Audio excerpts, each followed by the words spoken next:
நாம் ஆவாரம் பூ பறிக்கிறதுக்காக தான் ஆவாரம் காட்டுக்குள்ளே வந்திருக்குறோம். போன வீடியோவில் நான் ஆவாரம் பூ சூப்பு பொடி போட்டிருந்தேன். அது கூடயே முருங்கை விதை பொடி போட்டிருந்தேன். அது வேணும்னு கேட்டிருந்தாங்க. அதனால் நான் அதுக்காக காலையில் நேரமாகவே பறிக்க வந்தாச்சு. வெயில் வந்துட்டால் வரவே முடியலை இல்லையா? அதனால் காலையில் எழுந்திரிச்சோடனே இங்கே தான் ஆவாரம் காட்டுக்குள்ளே தான் நிற்கிறோம். இதற்கு கூடயே இன்னும் அரப்புத்தூள் அரைக்கிறதுக்கான செடி தலையெல்லாம் இங்கே இருக்குது. அது நம்ம அரப்புத்தூள் அரைக்கிற அடுத்த வீடியோவில் காமிக்கிறேன்.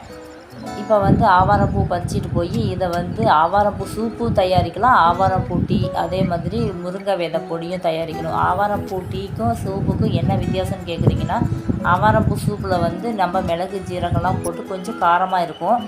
இது டீ உங்களுக்கு சர்க்கரை போட்டு இல்லைன்னா நாட்டு வெல்லம், பனை வெல்லம் போட்டு குடிக்கலாம். இதில் உப்பு மஞ்சள்தூள் போட்டு குடிக்கலாம். அதனால தான் ஆவாரம்பூ சூப்புக்கும் டீக்கும் உள்ள வித்தியாசம். இது எல்லாமே விற்பனைக்கு தான் இருக்குது. நீங்கள் வேணுங்கிறவங்க ஸ்க்ரீனில் தெரியுற நம்பருக்கு வாட்ஸ்அப் பண்ணுங்கள்.